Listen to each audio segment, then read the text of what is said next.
habkani way yaqaanana hawlaha u kala diyo hadafkiyo ujeedada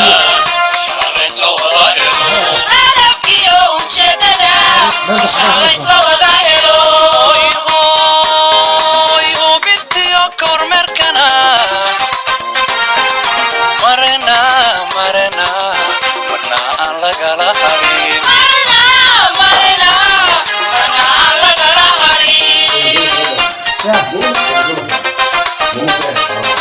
habkani way yaqaanana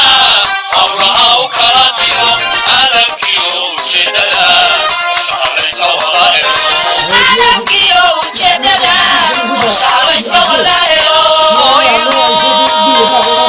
ubintiyo kormeerkana marna marna aan lagala harin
الحياة